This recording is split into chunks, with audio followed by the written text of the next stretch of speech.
Retirement Act, changes provisions relating to participation in the school employees retirement system in the state of Nebraska, harmonize provisions and repeals the original section. Legislative Bill 104, introduced by Senator McDonald's bill for enacting retirement, amends several sections, redefines terms under the County Employee Retirement Act, the Judges Retirement Act, the School Employee Retirement Act, the Nebraska State Patrol Retirement Act, and the State Employees Retirement Act, repeals the original section, declares an emergency. Legislative Bill 105, introduced by Senator McDonald's bill for enacting retirement, amends sections 23-2301 and sections 24-701 and several other sections. Change provisions relating to applicability of military service, eliminates the term, harmonized provisions, repeals the original section, and declares an emergency. That's all I have this time, Mr. President.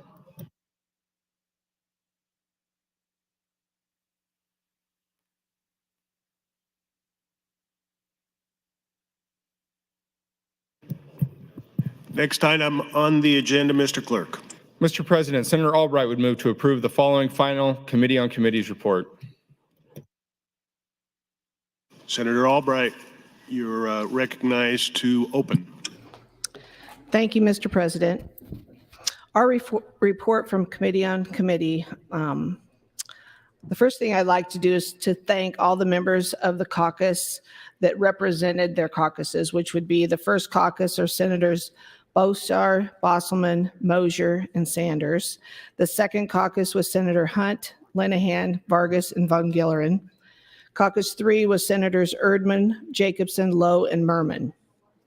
I'd like to talk about the procedure so that not only we as a body understand it, but also the public. It's important that we follow the rules. That was my task. My task was certainly not to place people in different spots. Mine was to conduct the meeting. So if you'll turn, if you would like, to page 13 in the rules of the Nebraska Unicameral Legislature. Rule 3 is committees. Section 2, the appointments of the committees. I'm going to go down to Section B. Immediately following chairmanships, a committee on committee membership election, the committee shall meet and, by majority vote of all of its members, submit to the legislature a preliminary report of the appointments to the remaining standing and select committees, each with the number of members as hereinafter set forth unless otherwise provided by rule or by statute.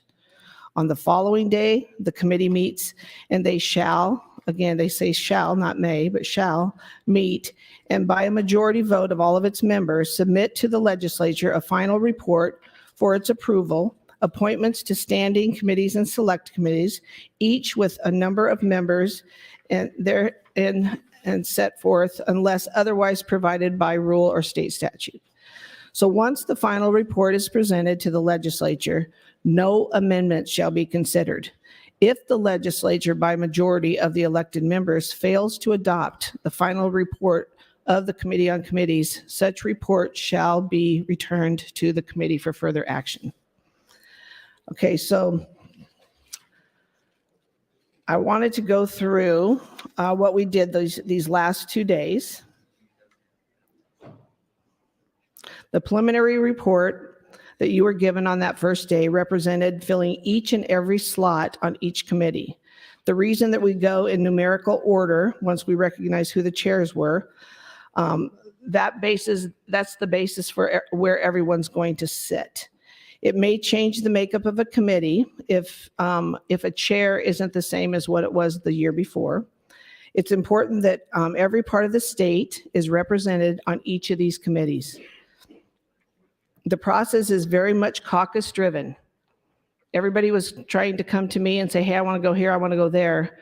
I just directed them back to their caucus. Their caucus leaders were the ones that were helping put these lists together.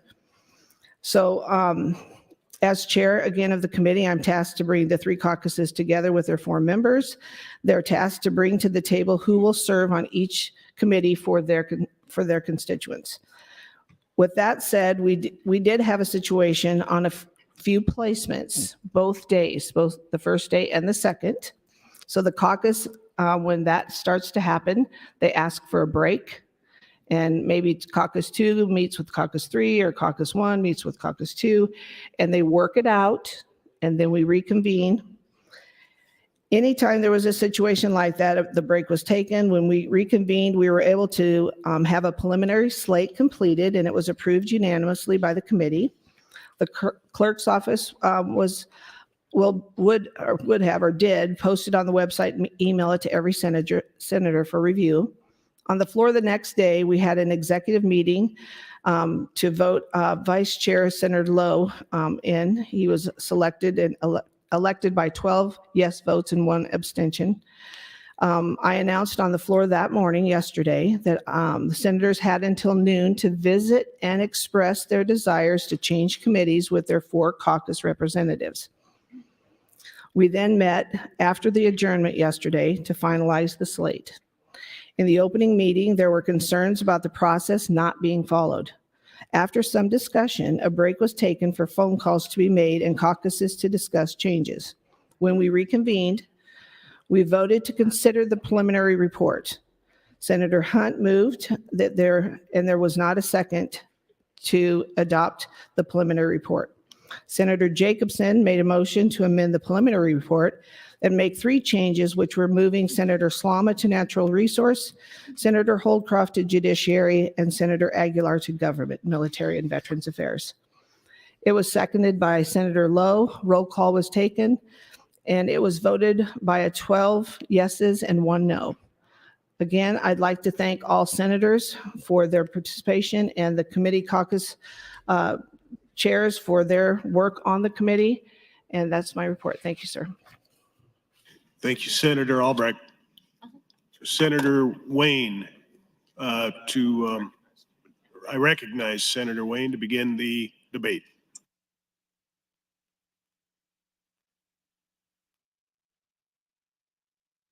Thank you, Mr. President. Colleagues, there's going to probably be some noise and some things talked about today, but I'm going to tell you my request. And with that request, I will tell you my commitment. My request is as Judiciary Chair, we are facing not just probably building 1 prison, but most likely having a budget for 2. I've said publicly that I've been against the prison, but if you'll recall 2 years ago during the budget debate, there's no option, we're going to have to build 1. But what we did in that budget debate, we set aside $15 million for programming. My position has been we have to do something, but we have to make sure we have programming and prison reform a part of the process. That's still my commitment. Part of that prison reform and criminal justice reform, that if you read Governor Pillen's conversations about this, is a definite need for mental health and transitional living and transitioning back to society. I made a request that Senator Frederickson come over to Judiciary, and that request, for whatever reason, got lost in the weeds in this conversation. I'm asking you to either do a motion to, and I may do a motion to recommit, or to vote this down, because the background that is needed around mental health and social work is critical. I need to have that conversation every week with somebody in that space. I need to have that conversation damn near daily with somebody in that space. And if Speaker Arch was not the speaker, I would be requesting that he comes over because he's in that space. It's critical to what we're doing for Judiciary. You all elected me by acclamation to do these things on prison reform. And I'm telling you, I like the committee I got, but I know where I'm missing a link. And I'm missing a link in the mental health and the social work space. I need that, else it makes my job that much harder. So that's my only request of voting this down, or if I file a motion to recommit, is for that. And I was clear about that yesterday to multiple people. I'm not going to get into how it got lost and why it got lost, because that doesn't matter. I'm moving forward, but I need that. And for those who might be concerned about a runaway committee, I will tell you to ask your colleagues Reapy, Brewer, Linehan, Breezy, Lowe, some of your most conservative colleagues, where I walked up to them and said, I don't need your vote. You don't need that. You need to worry about reelection. I need you for bigger things. I don't need your vote. I'm good. Because that's who I am. I understand the politics of this body. I understand how things work. I'm going to tell you when I need you. And sometimes you still may say no. But I also understand that I needed those individuals here for the next term so we can continue the work that we were doing on the committees and the things that we were doing. And at one point, it was a veto override. I actually stood up and was yelling at somebody not to vote because I needed them for 4 more years. I'm transparent with you all. I've made a commitment that I'm not putting out anything crazy that me and Senator Geist don't agree on. And I said that grammatically incorrect. Senator Geist and I don't agree on. Because I know if it comes out with this body on a 5-4 or a 5-3 vote, I got to spend 8 hours on a debate. I don't have time for that this year. My big project of North and South Omaha dollars, that's back before this body, and we're asking for more. We're going to change North and South Omaha through economic development. One but minute, you guys Senator. have tasked me with prison reform and criminal justice reform, and I'm telling you the weak link that I am missing right now on my committee is that space. And I need to have those conversations every day. We are actually about to make an announcement that we're going to have judiciary meet underneath the balcony at about 11 o'clock. So we can start today talking about how we're going to do this. So that's my ask to this body. Vote no on the committee report or vote yes on the recommit. And give me the tools that I need to make this successful. Thank you, Mr. President. Thank you, Senator Wayne. Recognize Senator Conrad. Thank you, Mr. President. Good morning, colleagues. I rise in opposition to the motion to approve the Committee on Committees report. And I'm hopeful that there will be a formal motion to recommit to committee as well, and perhaps some other potential motions to be filed this morning to provide for additional debate and deliberation. Let me say at the outset that as a former member of the Committee on Committees, I appreciate and understand that under the best of circumstances, it is a very challenging job to try and balance geographic diversity, personal preferences, seniority, incumbency, and all of the different factors and considerations that go into setting a thoughtful process and that have a thoughtful result.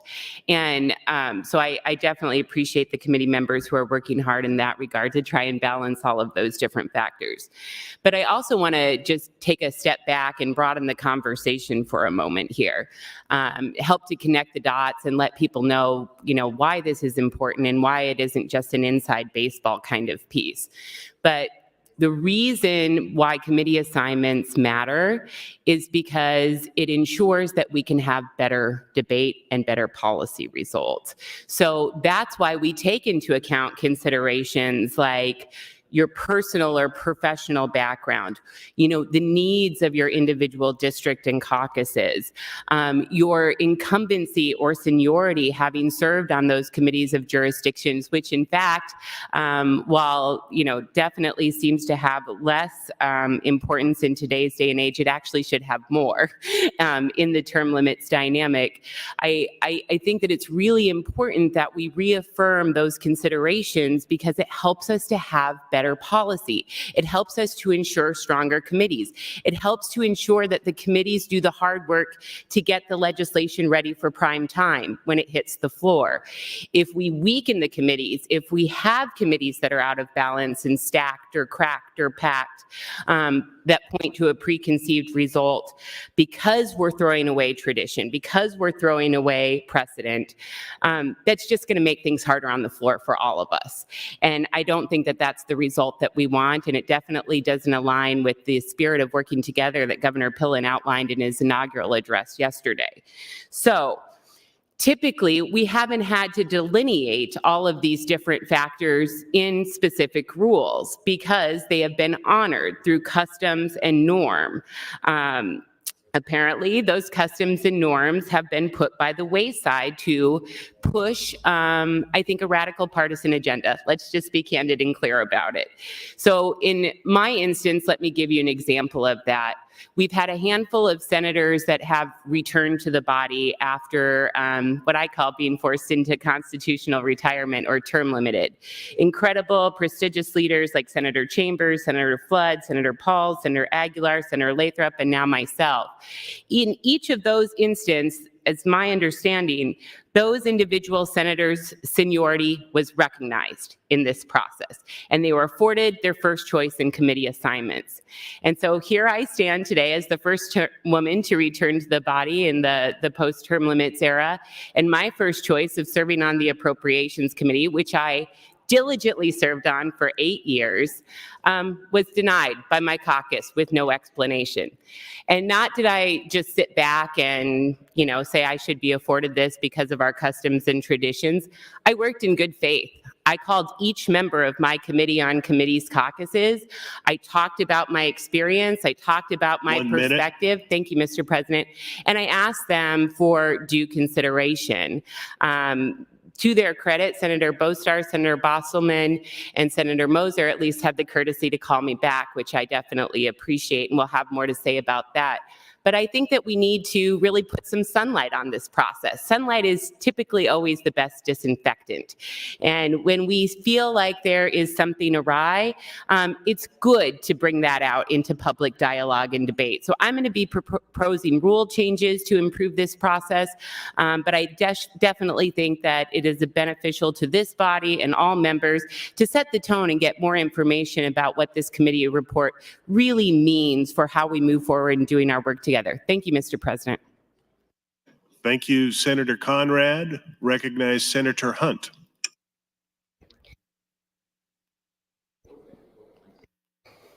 Thank you, Mr. President. Good morning, colleagues. Good morning, Nebraskans. I'm excited to begin this new unicameral session with so many new faces in the body.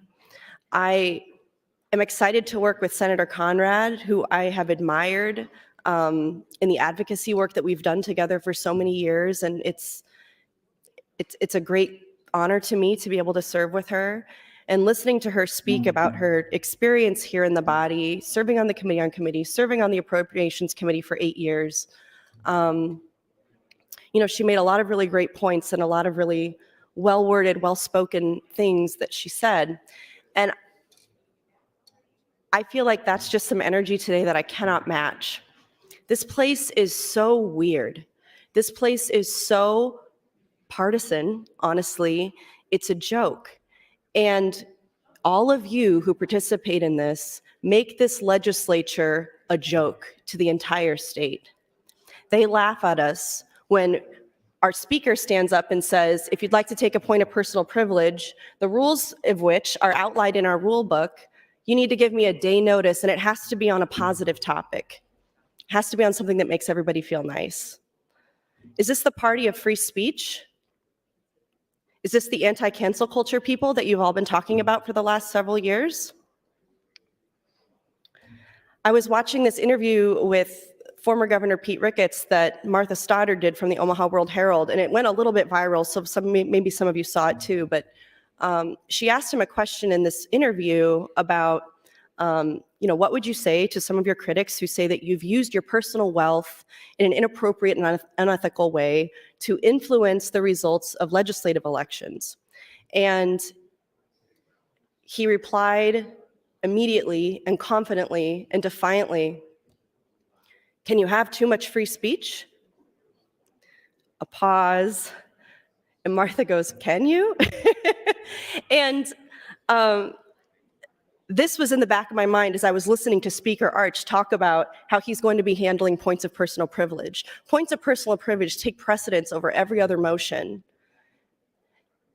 They are not politicized. They are, sometimes someone says something political, but it doesn't happen so often that we need to crack down on it in this authoritarian way to the extent that this speaker is choosing to do. It's a terrible precedent. It is not free speech. It is treating all of you with complete disrespect, treating all of you like children who need to be managed, And that was my exact experience in the Committee on Committees.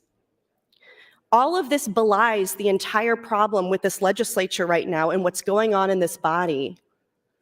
That people come into a place of power, people come into a place of leadership, they're given trust and responsibility from their colleagues who elected them, and then those leaders use their position to oppress, hold down, exert control on others.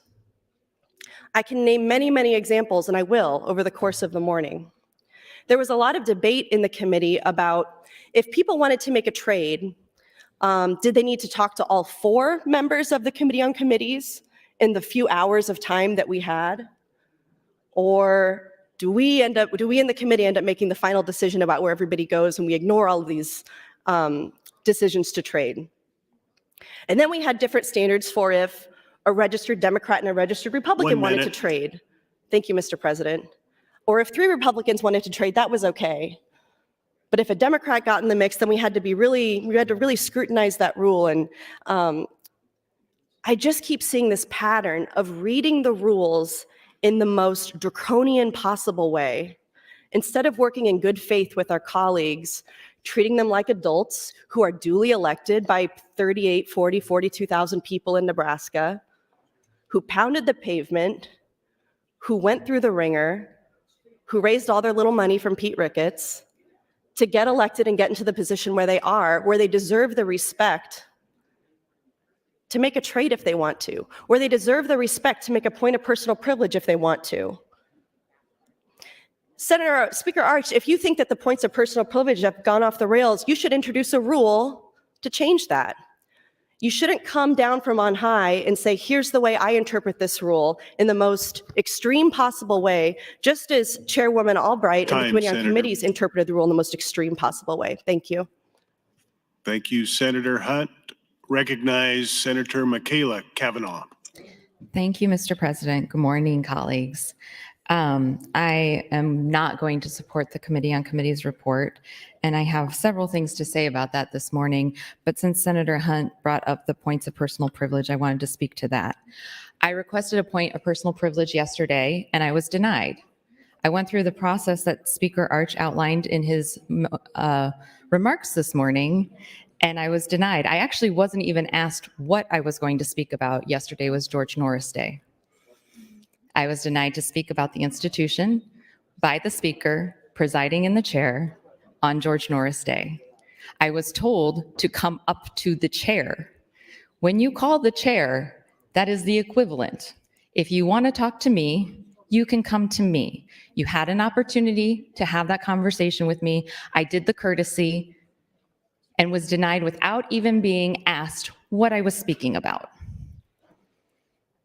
I didn't want to make a deal about this yesterday because of the inaugurations. I didn't want to overcast that day. But it is unacceptable. And to Senator Hunt's point, if you want to change the rules, then change the rules. I had every right to take a point of personal privilege yesterday. I had every right to speak about the integrity of this institution, especially on George Norris Day. And it sets a tone, and it's a tone that I do not appreciate. I was very disappointed in how the elections went for chairmanships on our first day. So many unopposed chairmanships. Everything preordained.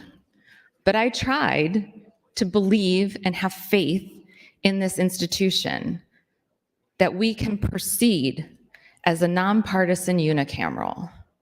And then at the end of the day, the Committee on Committees' first report came out.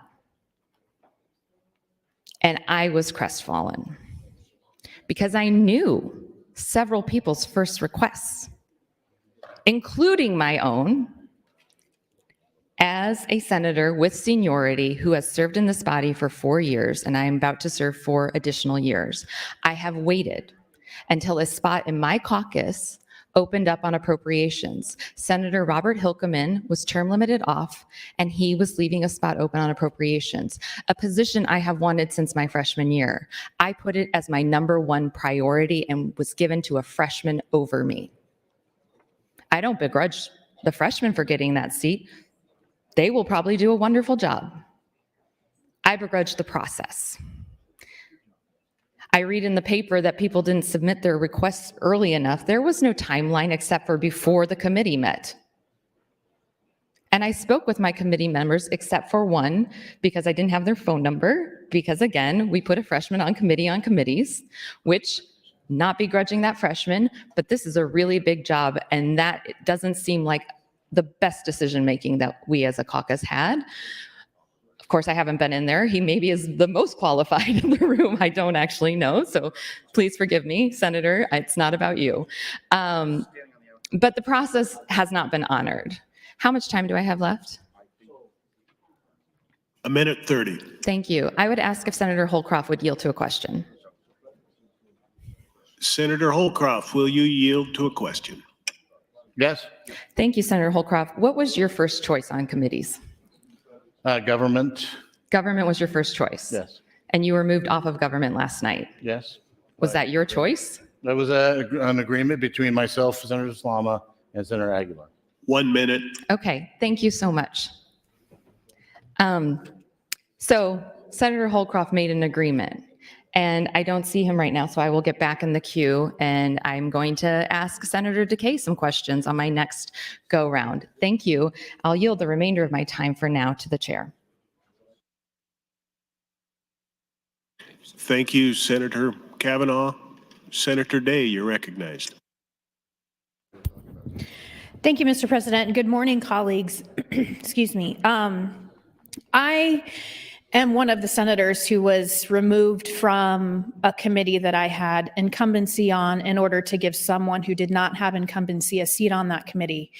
I was aware that this was going to happen. I was thankfully warned ahead of time, a couple of weeks before this happened, that this was going to be the process. And I hope that everybody in here is listening to this conversation, particularly those of you who are freshmen, because I think one of the things that's lost with term limits is, number one, institutional knowledge of just general subject matter concepts, but also an understanding that this body existed long before you were born, and this place will hopefully exist long after all of us are gone, long after our kids are gone, long after our grandkids are gone. And we don't just have the duty of getting bills passed and doing work of Nebraska people. We have the duty of upholding the norms of the institution itself to ensure that future legislators function properly. And we're not currently doing that. And that's the problem I think that most of us have with what has happened with Committee on Committees and committee leadership. The process was completely thrown out the window in favor of putting specific people with no competition in places of leadership on committees in order to change the makeup of that committee. Sometimes the public doesn't understand how the whole process works. The makeup of the committee is based on who is the chair of that committee. So we have 3 caucuses in the body, roughly based on congressional district, and then each caucus gets a certain set number of seats on that committee based on who is the chairperson for that committee. Some committees have 7 people, some have 8. So it just depends on how the seats fill out depending on who is the chair of that committee. In the previous past 2 sessions, the Education Committee had 3 seats available for the second caucus from which I am from. I was placed on that committee as a freshman 2 years ago, and I have served on that committee for 2 years. It was my number 1 request to be placed back on the Education Committee this session, and our caucus had 2 seats available. The other senator that had incumbency from our caucus was given 1 seat, and my seat was given to another member of my caucus that did not have incumbency. Again, I was aware of the situation that was happening. I was not happy about it. To be totally honest, I have a job to do, and it doesn't matter to me what committees you put me on. It doesn't stop me from doing my job. If I end up on the 2 alternative committees that I end up on, I have 2 areas of content that I get to spend 2 years understanding so I can contribute more on the floor, which means you're going to hear my voice more often. So hopefully that was your goal. And I get to sit with senators that I haven't sat in committee hearings with before and get to know and forge better relationships with them. So that's an opportunity for me, and I understand that. You don't get to stop me from doing my job because you kicked me off of a committee that I asked to be on. The problem is One minute. Thank you, Mr. President. When we subvert the process, we are not seeing beyond 5 minutes into the future. We are placing personal and political partisan squabbles above the institution of the Nebraska Legislature. And that's the problem that we all have. When people talk about this being done in a fair way, it absolutely was not. The idea that sheets were not turned in until it was too late, we're not in 3rd grade. It doesn't matter in what order the sheets were turned in. In fact, I got kicked off my committee and I turned my sheet in that very night that we elected committee on committee members. So I know that that's not what happened with my seat. The only thing that we're asking for is for the norms of this body. Time. Thank you, Mr. President. Thank you, Senator Day. Recognize Senator John Kavanaugh. Thank you, Mr. Lieutenant Governor. Pleasure to see you up there. It's the first time talking this year, and it's much earlier than I spoke in my first session. So welcome to all the new members. This is unique, in my experience, at least, the conversation we're having. And I do want to say I appreciate the work the Committee on Committees did. I understand it's a very difficult job. I understand that there's a lot of moving parts and a lot of interests, and that everybody has what they say they want, and everybody has what they really want. And then there are external interests as well that exert pressure on people. And some people acquiesce in the broader conversation for their, I guess, constituency. And so I understand there's a lot of that complexity, and that's fine. And this is a really hard thing to do. But the question is whether you want the guiding principle to be fairness and objectivity, or whether you want it to be something about what you can do. And there's certainly, the makeup of this body is such that people can do what they want. There are groups of people, coalitions, that can affect the outcomes in whatever way they so choose, if they choose to exert that force. What we're looking at right now, in the way this committee and the processes that have historically been used have been subverted, demonstrates that that is what the nature of this session is going to be. And that will be problematic.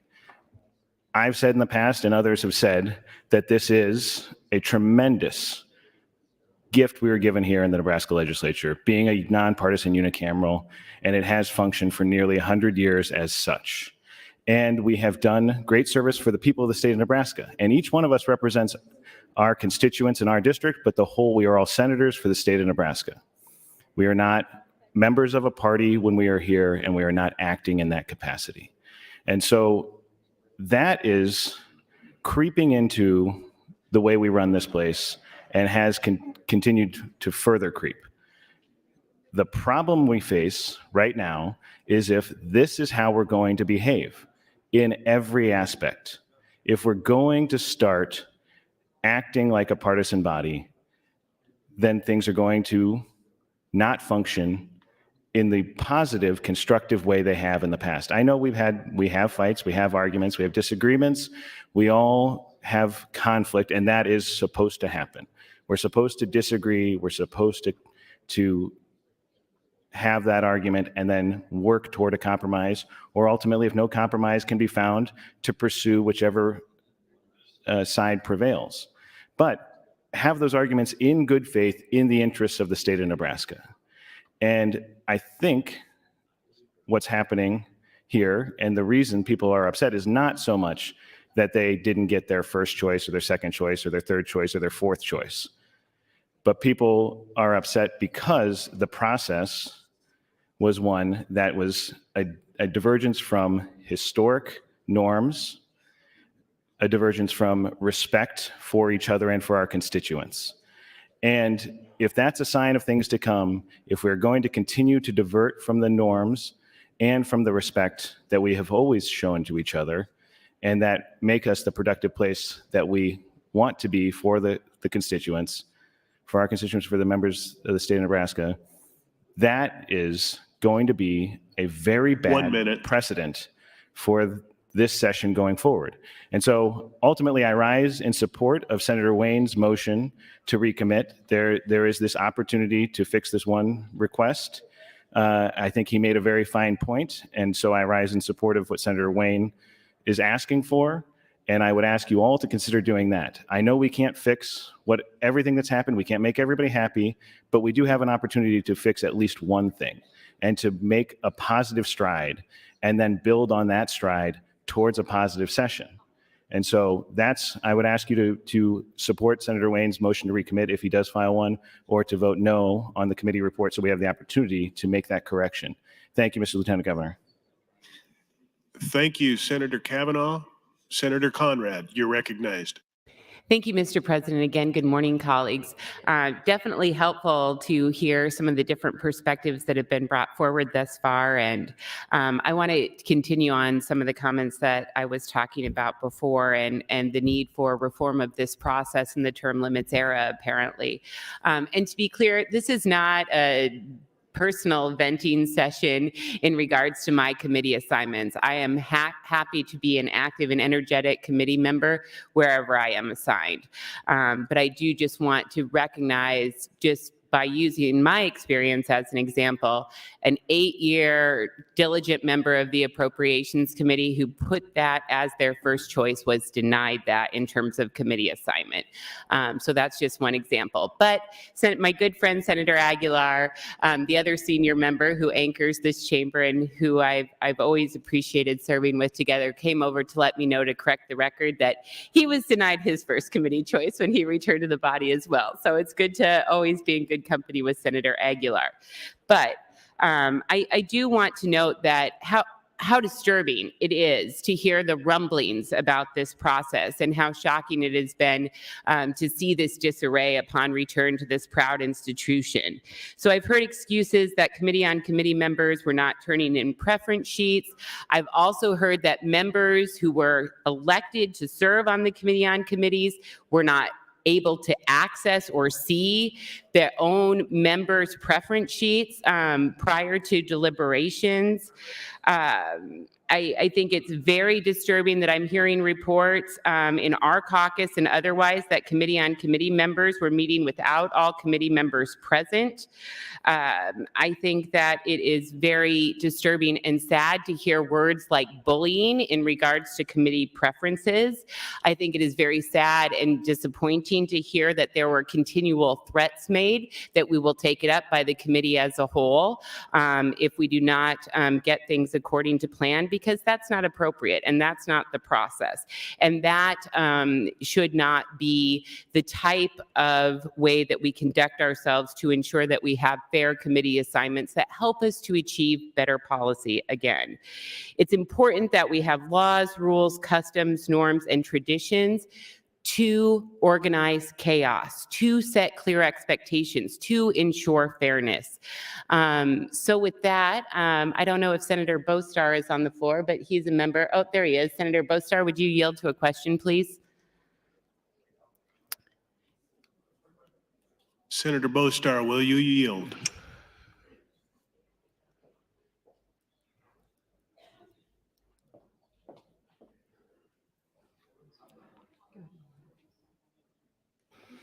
Yes, I would. Thank you, Senator Bostart. You had mentioned during the course of this process that as one of our 4 designees in the first Congressional District Caucus, that there had been meetings with the other 3 members that you had not been a part of. Is that accurate? It's accurate to say that it's Thank- my understanding that there were conversations that took place without all the members present. Okay. Thank And that you. we didn't meet as a group of elected members from the first caucus until session started. Okay. Thank you so much, Senator Bostart. And if Senator Bosselman would please yield to a question. Senator Bosselman, will you yield to a question? Yes. Senator Bosselman, I know that you've had a chance to serve on the Committee on Committees before and then are continuing in that role, but tell me in regards to this year's process, when did you start to put together committee preference matrices? When did 1 you minute. share those, thank you, Mr. President, with other representatives from our caucus? And who else did you consult with in this process in establishing a plan for the first caucus? So what I did was took and put a matrix together myself, and everybody received the committee preference sheets with the exception of Senator Bostar, who did not provide one to us. So that was given ahead of time. As soon as I received those went out to all of the Committee on Committee CD1 caucus members. So Senator Bostar, Senator Sanders, Senator Moser, myself, all received those on the same day when I got all those. When they're all in, I sent those to them, so they all had it. So then I took and I put myself a spreadsheet together of where people are and where their choices are and where I felt that they could fit in. And we shared that, and we did not meet as a caucus. Time. Thank you. Thank you. Thank you, Senator Bosselman. Thank you, Mr. President. Thank you, Senator Bosselman and Senator Conrad. Recognize Senator McKinney.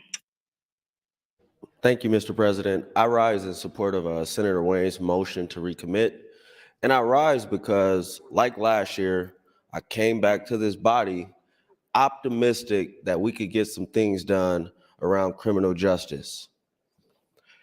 And I remain optimistic that we could get some things done because over the interim, I spoke with some colleagues and I was motivated, like, okay, we might could get something done. But after the reports yesterday, my optimism is going down the drain currently. I know a lot of people would like to build a prison, and I'm strongly against it, and I'll always be against it. And one of those reasons is because we really need to make some changes within the criminal justice system in our state. And we cannot build ourselves out of the problem that we have. I don't care how many prisons we build. It's not going to fix the issues that we have horrible laws concerning criminal justice. We're incarcerating way too many people, and too many people are staying inside. The department wants to build this prison because they deferred the maintenance on this prison for forever, all while Director Frakes was the director. It's a problem they created to justify building a prison that doesn't make sense. And we talk about being conservative and investing in a state and doing all these things. If the Department of Corrections was a Fortune 500 business, it would be bankrupt because it's returning nothing on its investment to the state of Nebraska.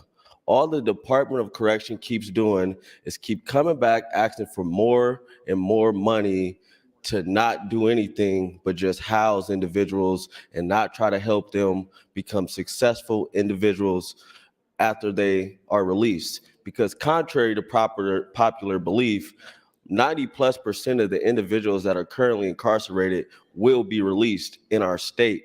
And we can either choose to help them while we have them inside, or we can not help them and continue to have a problem and having to spend millions and millions of dollars housing them instead of investing millions and millions of dollars in them so they could assist with property taxes, assist with all the things many people stand up and argue about today.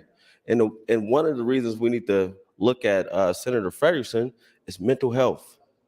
A lot of individuals inside, men and women, deal with mental health issues, especially when you're incarcerated for so long and not being treated properly by the Department of Punitive Services.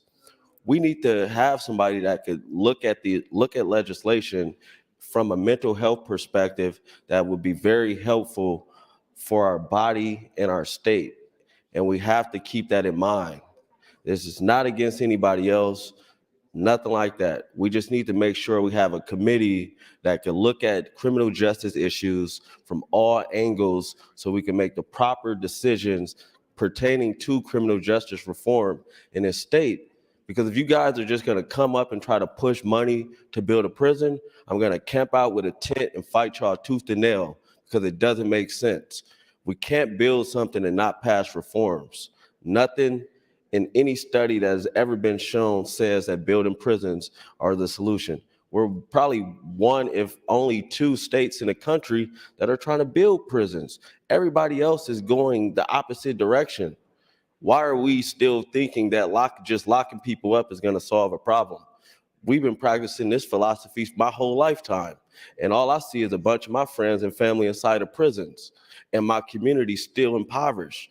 Thankfully, we got some money last year to start working on those changes to improve the economic conditions, but we still need to change policy.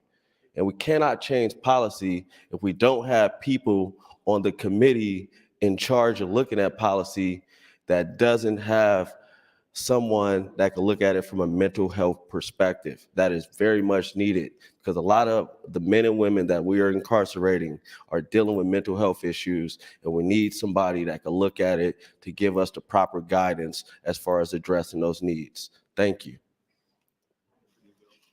Thank you, Senator McKinney. Mr. Clerk for new bills. Thank you, Mr. President. Legislative Bill 106, introduced by Senator McDonald. It's a bill for an act relating to offenses, amend sections 28-341 and section 28-101. Prohibits the using of an electronic device or social media to engage in certain conduct with vulnerable adults. Defines the term, harmonized provisions, repeals the original section. Legislative Bill 107, introduced by Senator McDonald, is a bill for an act relating to offenses, amends several sections. Prohibits using an electronic communication device or social media to engage in certain conduct with minors. Defines terms, requires registration under the Sex Offender Registration Act. Harmonized provisions, repeals the original section. Legislative Bill 108, introduced by Senator McDonald, is a bill for an act relating to appropriations. Provides for the allocation of certain appropriations to the Department of Health and Human Services and provides for a grant program. Legislative Bill 109, introduced by Senator McDonald, is a bill for an act relating to counties. Amend sections 23-2802, changes provisions relating to county boards of corrections in certain counties. Harmonized provisions and repeals the original section. Legislative Bill 110, introduced by Senator McDonald, is a bill for an act relating to criminal procedure. Amends section 29-901, changes provisions relating to bail, provides for a pilot project relating to pretrial risk assessment services, provides duties for the state court administrator, states intent regarding appropriations, and repeals the original section. Legislative Bill 111, introduced by Senator McDonald, is a bill for an act relating to state government, adopts the Nebraska Volunteer Service Commission Act, provides an operative date and declares an emergency. Legislative Bill 112, introduced by Senator McDonald, is a bill for an act relating to appropriations, states intent regarding appropriations to the Department of Health and Human Services, declares an emergency. Legislative Bill 113, introduced by Senator McDonald, is a bill for an act relating to appropriations, states intent regarding the appropriations of the Department of Economic Development and declares an emergency. Legislative Bill 114, introduced by Senator Vargas and others, is a bill for an act relating to appropriations, states legislative intent to appropriate money to the Department of Health and Human Services for evidence-based early intervention home visitation programs. Legislative Bill 115, introduced by Senator Raybould and others, is a bill for an act relating to family home visits, adopts the Family Home Visitation Act.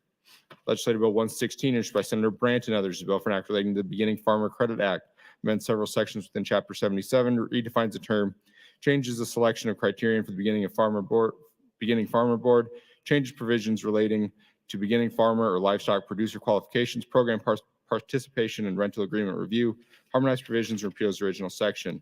Legislative Bill 117, introduced by Senator Brandt, is a bill for an act relating to Nebraska meat and poultry inspection law. Amends sections 54, 19, 1502, changes an applicant eligibility standard under the Independent Processor Assistance Program, repeals the original section. Legislative Bill 118, introduced by Senator Brandt and others, is a bill for an act relating to the Nebraska Advantage Rural Development Act. Amends several sections, Chapter 777, changes provisions relating to the application fee and qualifying investment amount for a tax credit and repeals the original section. Legislative Bill 119, introduced by Senator Bosselman, is a bill for an act relating to the Nebraska Broadband Bridge Act. Amends section 86-1302, redefines the term and repeals the original section. Legislative Bill 120, introduced by Senator Bosselman, is a bill for an act relating to public power, eliminates obsolete provisions relating to Nebraska Power Review Board, study of state, regional, and national electronic transfer infrastructure, and outright repeals several sections in Chapter 70. That's all I have this time, Mr. President. Thank you, Mr. Clerk. Clerk for a motion. Mr. President, Senator Wayne would move to recommit the committee report to the Committee on Committees.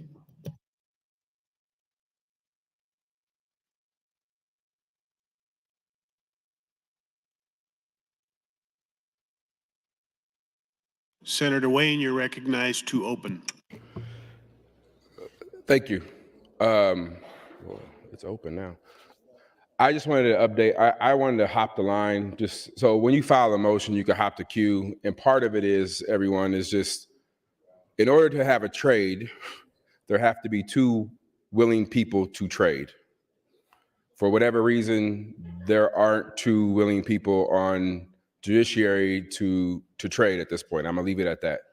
It doesn't matter how we got there. I'm not in the business of trying to figure out how we got there. I got to move forward.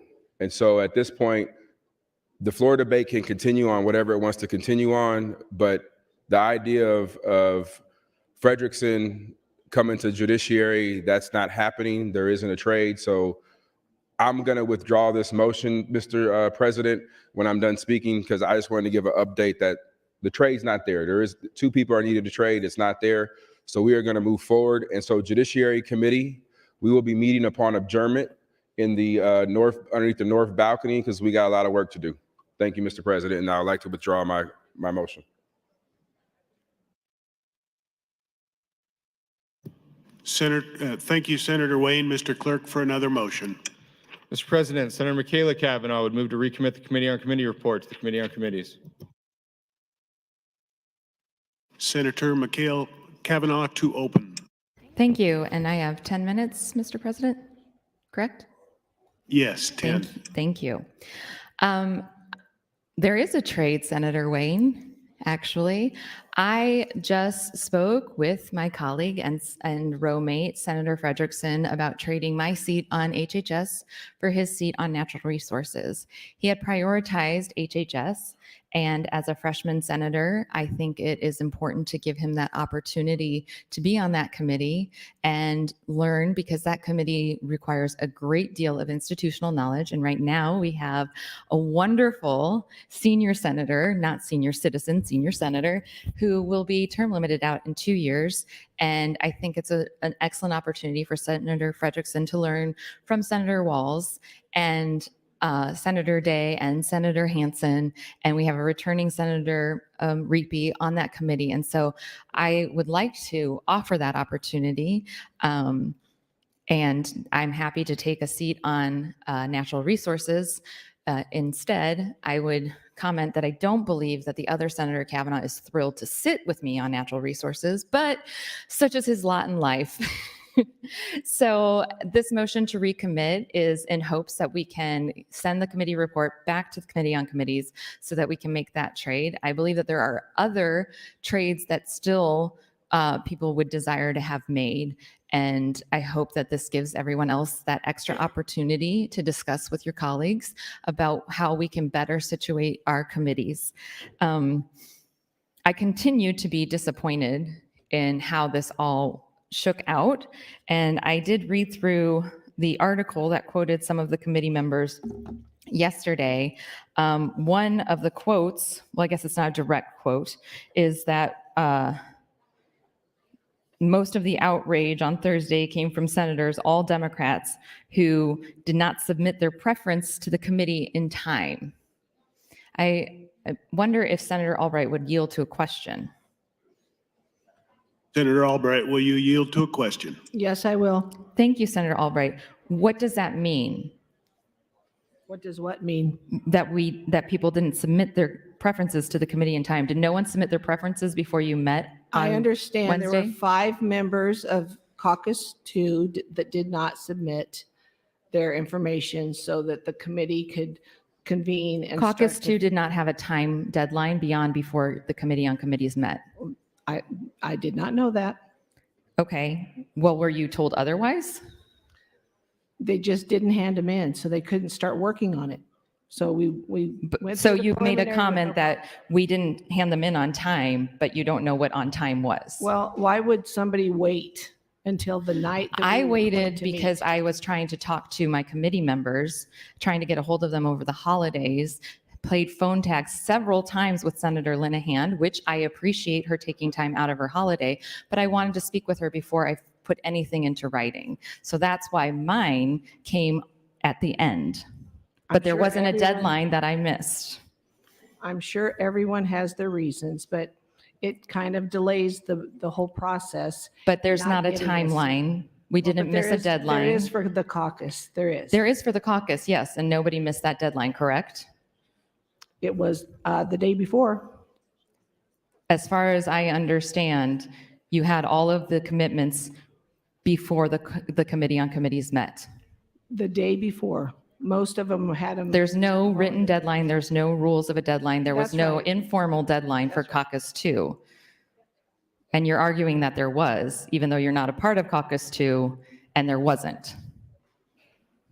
I'm not arguing anything. I'm simply saying that there was a delay in one of the caucuses, 5 Thank you. members. Okay, so there was a delay in a caucus because some of us wanted to make sure that we had those conversations with our committee on committee members for our caucus that weren't elected until December 19th.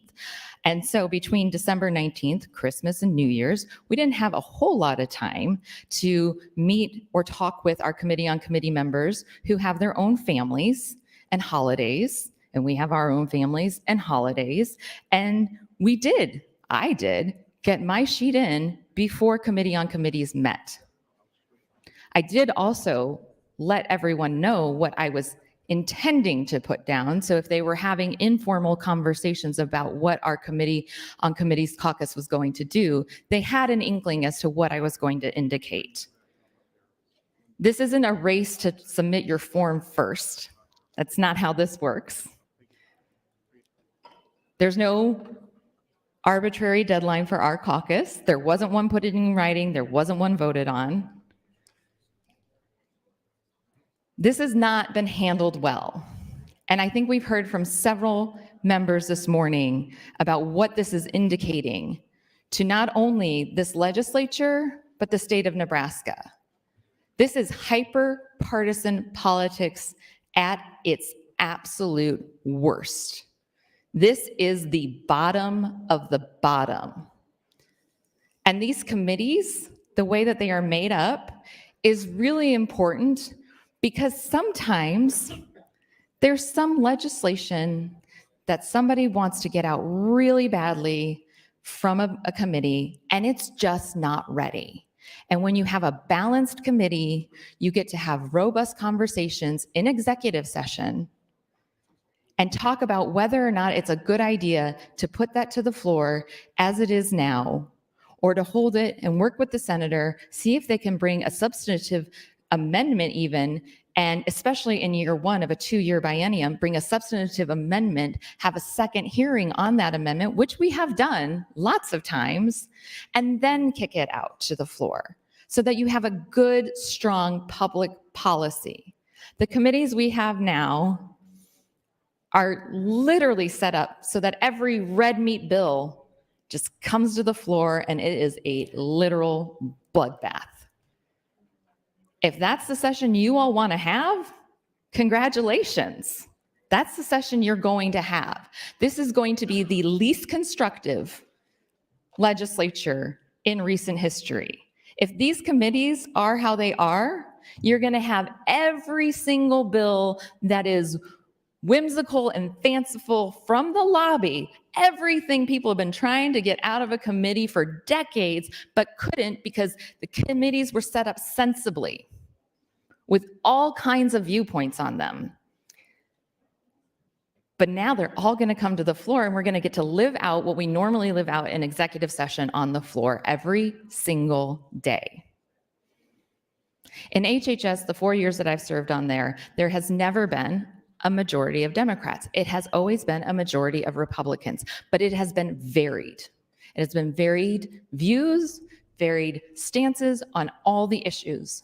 And we have sent out of that committee very few bills that didn't pass. In 4 years, I can't even tell you a bill that didn't pass that came out of HHS, because we have been purposeful and diligent in our conversations in executive session. I also sit on transportation and telecommunications, where there have in my 4 years been 2 Democrats on that committee. And we have had robust conversations in that committee, and we have had varied viewpoints. We have had the urban-rural divide and transportation and telecommunications. It's important.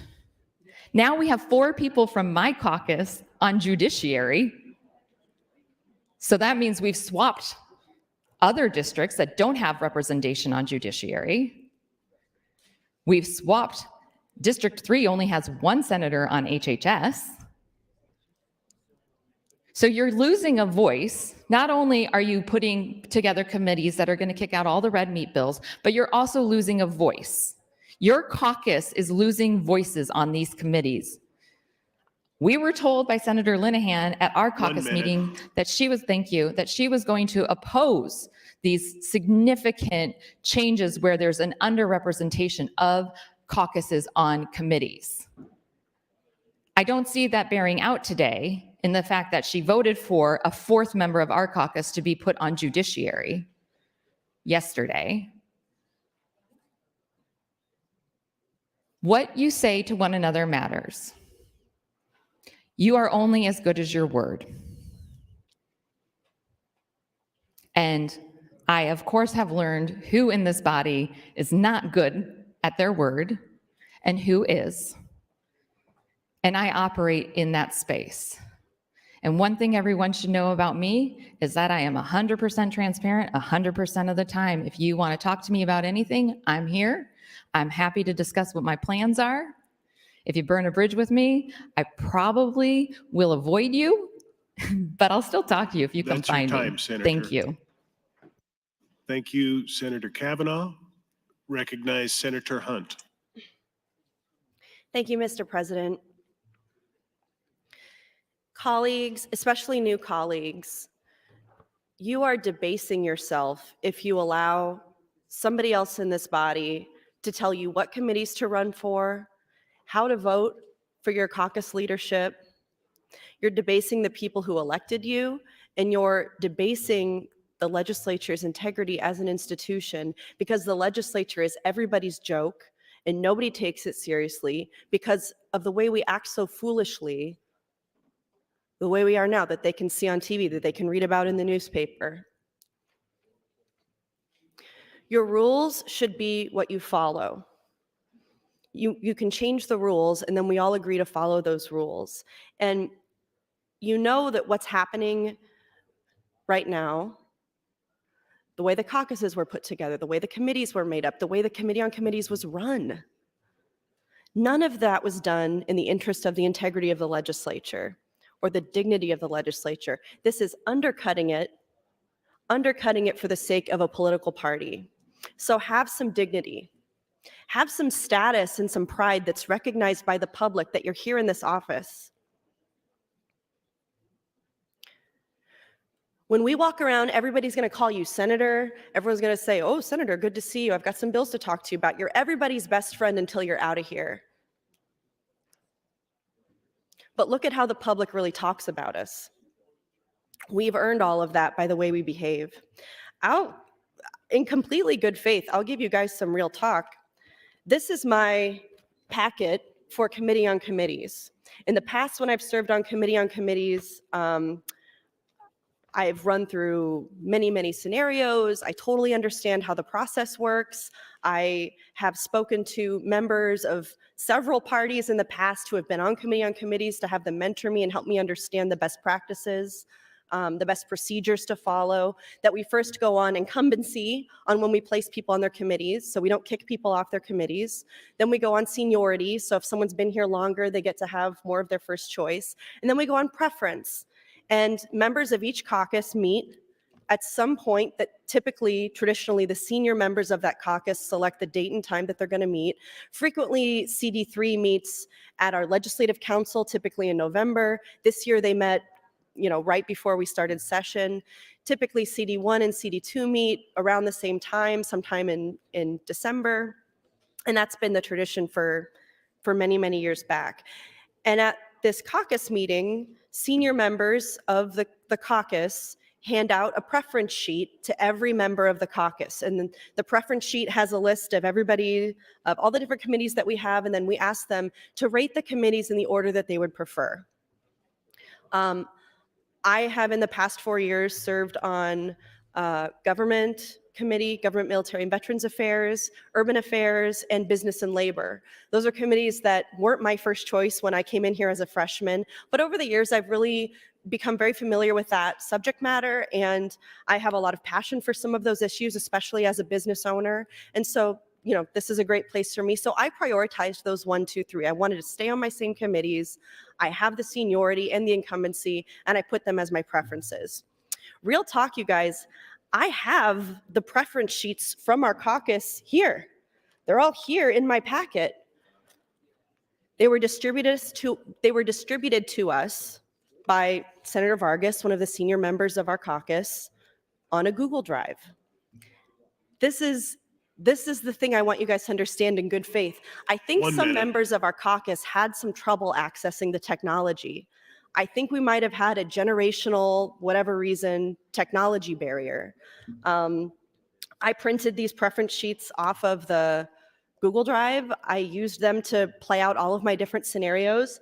And I came up with a scenario where nobody was kicked off their committee, where everybody got their first, second, or third choice, and where we respected seniority. In the past, in a normal legislature, of colleagues that actually respect each other and have pride in the work that they're doing and are acting normal and not like they're in a little country club where they're all me against you all the time, that is the type of plan that we would have adopted. But you have debased yourselves by allowing people in bad faith to tell you how things run around here, and they are not telling you the truth. Not everybody in this body is your friend. You're going to make some friends, and that's going to be very rare and important. But you need to understand that power takes everything it can get. And there are people here who are going to take you for a ride. Thank you, Mr. President. Thank you, Senator Hunt. Senator Mosier, you're recognized. Thank you, Mr. President. Well, I served on the committee on committees, and it's a difficult process, and it's not purely technical. It's not purely based on seniority from both parties.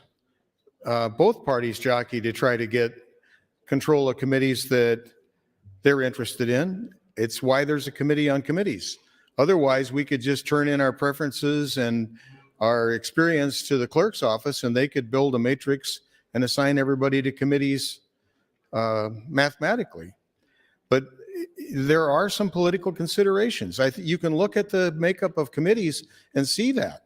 There have been committees that were dominated by Democrats, and there are 17 out of 49. They're about 33% of the senators here, and they had majorities on committees in the past. Or you look at agriculture, which has almost all Republicans on it. And those things weren't accidental, I don't think. It's a difficult process. I support the work of the Committee on Committees. I think we should approve the report and move on. We can talk about this however long they want, but I don't think it's going to change anything. It's never going to be, if you reopen it, then there could be more people that want to switch committees. I never got my first choices when I first came here 4 years ago.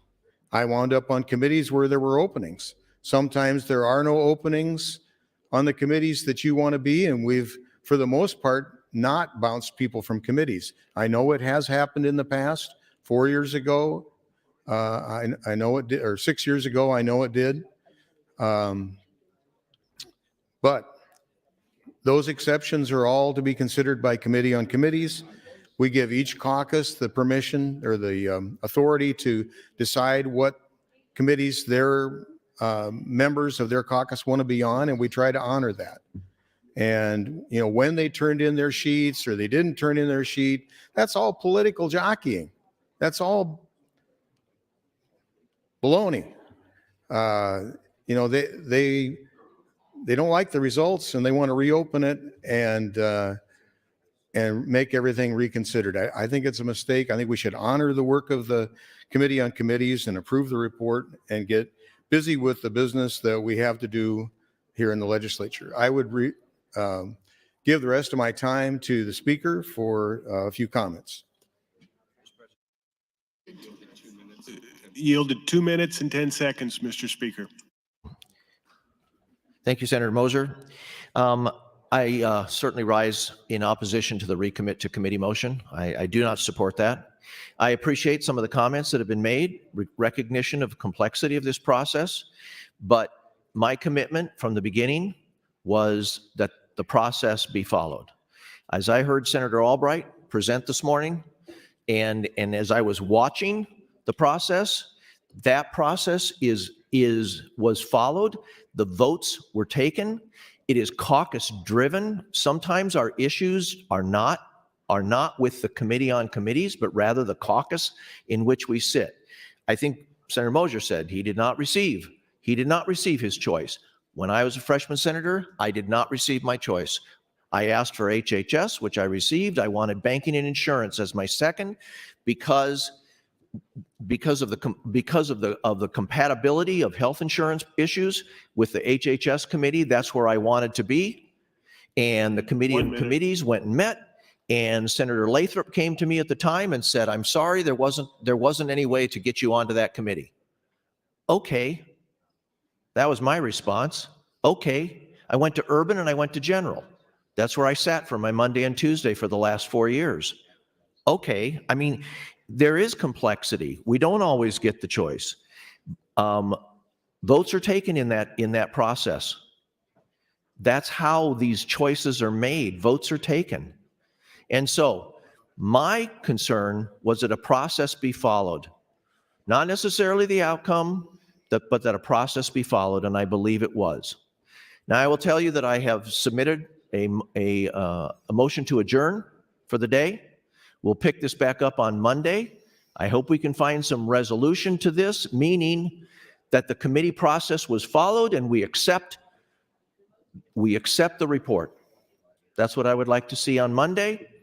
We'll see. I know that there's disagreement with what that committee report is, but that's what I would like to see on Monday. Thank you very much. Thank you, Mr. Speaker. Clerk from items for the record. First of all, Mr. President, new bills. Legislative Bill 121, introduced by Senator Bosman's bill for enacting the game and parks, amend several sections, Chapter 37, change provisions relating to the National Trail System Act, Cowboy Trail Fund, repeals the Trail Development Assistance Act, harmonized provisions, repeals the original section, outright repeals several sections, Chapter 37. Legislative Bill 122, introduced by Senator Bosman's bill for enacting the One Call Notification System Act, amend Section 81, 50203, and several other sections. Defines the term, creates the Underground Excavation Safety Committee, provides powers and duties for the committee and the state fire marshal, changes civil penalty procedures, provides for the continuing education as prescribed, provides an appeal exception, eliminates an annual report requirement, harmonized provisions, provides an operative date, and repeals the original section. Now repeals section 76, 23, 2502. Legislative Bill 123, introduced by Senator Frederickson, is bill for enacting into public health and welfare, amend sections 31-101, 38-121, 38-12902, 131, 167, 186, adopts the Behavioral Analyst Practice Act, harmonized provision, repeals the original section. Legislative Bill 124, introduced by Senator Moser, is bill for enacting the County Bridge Match Program, amend section 39, 2805, change termination date, eliminates obsolete provisions, repeals the original section, declares emergency. Legislative Bill 125, introduced by Senator Bosman, is bill for enacting the irrigation districts, amend sections 46, 164, change provisions related to the Surface Water Irrigation Infrastructure Fund, and repeals the original section.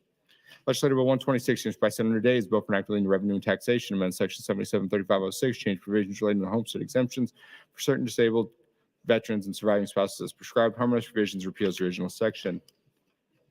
Legislative Bill 127, introduced by Senator Day and others, is bill for enacting the crimes and offenses, amend several sections, change provisions relating to sentences of certain offenses committed by persons under 18 years of age, harmonized provisions, repeals the original section. Legislative Bill 128, introduced by Senator Dorn, is bill for enacting appropriations, states intent regarding appropriations for certain Medicaid services, and declares an emergency. Legislative Bill 129, introduced by Senator Dorn, is bill for enacting appropriations, states intent regarding appropriations for Medicaid nursing facilities, and reports by the Department of Health and Human Services regarding appropriations for Medicaid nursing facilities. Legislative Bill 130, introduced by Senator Dorn, is bill for enact relating to the Department of Health and Human Services creates the Medicaid Nursing Facility Services Program. Legislative Bill 131, introduced by Senator Dorn, is a bill for enacting appropriations, states intent regarding appropriations for Medicaid assisted living facilities to the Department of Health and Human Services. Legislative Bill 132, introduced by Senator John Kavanaugh, is a bill for enacting into commerce, adopts the Automatic Renewal Limitation Act. Legislative Bill 133, introduced by Senator John Kavanaugh, is a bill for enacting the Open Meetings Act, amends sections 84, 1409, redefines the term, provides for the entities exercising the power of eminent domain are public bodies subject to the Open Meetings Act and repeals the original section. Legislative Bill 134, introduced by Senator John Kavanaugh, is a bill for an act relating to the Small Wireless Facilities Development Act, amends section 86-1236, and provides a duty for the authority and requirements of wireless providers as prescribed and repeals the original section. Legislative Bill 135, introduced by Senator John Kavanaugh, is a bill for an act relating to juveniles, prohibits the use of deception in questioning juveniles, prohibits admission of certain evidence, and defines a term. Legislative Bill 136, introduced by Senator Geist, is a bill for an act relating to motor vehicles, amends section 61, several sections of Chapter 60, change provisions relating to Motor Vehicle Certificate Title Act, the Motor Vehicle Registration Act, and the Motor Vehicle Operators License Act is prescribed and repeals the original section. Legislative Bill 137, introduced by Senator Geist, a bill for an act of the Uniform Controlled Substance Act, amends section 28416, provides a penalty enhancement for a controlled substance violation resulting in serious bodily injury or death, harmonized provisions, repeals the original section. Legislative Bill 137, introduced by Senator Geist, is a bill for an act relating to motor vehicles, amends several sections of Chapter 60 and 75, adopts updates to the federal law and update certain federal references, change provisions to the motor vehicle operator's license as prescribed, changes certain civil penalties, and repeals the original section. Legislative Bill 139, introduced by Senator Brandt, is a bill for an act relating to the Small Claims Court, amends section 252802. It changes the jurisdictional amount, provides an operative date, repeals the original section, declares an emergency. Legislative Bill 140, introduced by Senator Brandt, is a bill for an act relating to motor vehicle registration, amends several sections within Chapter 60, provides for check heritage plates, provides powers, duties, harmonized provisions, provides an operative date, and repeals the original section. Legislative Bill 141, introduced by Senator Breezy, is a bill for an act relating to schools, provides for a moment of silence in public schools as prescribed, and provides a duty to the State Department of Education. Legislative Bill 142, introduced by Senator Brandt Breezy, is a bill for an act relating to insurance, limit the cost of prescription insulin drugs. Legislative Bill 143, introduced by Senator Breezy and others, is a bill for an act related to time, amend several sections in Chapter 49 and 81, Section 32908, 81, 1328, provides for a year-round daylight savings as prescribed, harmonized provisions, and repeals the original section. Legislative Bill 144, introduced by Senator Brandt, is a bill for an act relating to the State Electrical Act, amend several sections, Chapter 81, change and eliminate certain classes of licenses under the State Electrical Act, change provisions relating to eligibility for licensure, continuing education, and training, changes fees, eliminates obsolete provisions, harmonized provisions, repeals the original section, outright repeals Section 81, 2110. Legislative Bill 145, introduced by Senator Bostar, is a bill for an act relating to insurance, amends sections 44785, changes provisions relating to coverage for screening of mammography and breast examinations, and repeals the original section. Legislative LR 8, introduced by Senator Decay, congratulating the Harding and Cedar Catholic Trojans volleyball team. Legislative LR 9 from Senator Decay, LR 10 from Senator Decay, LR 11 from Senator Decay, LR 12 from Senator Decay, and LR 13 from Senator Decay.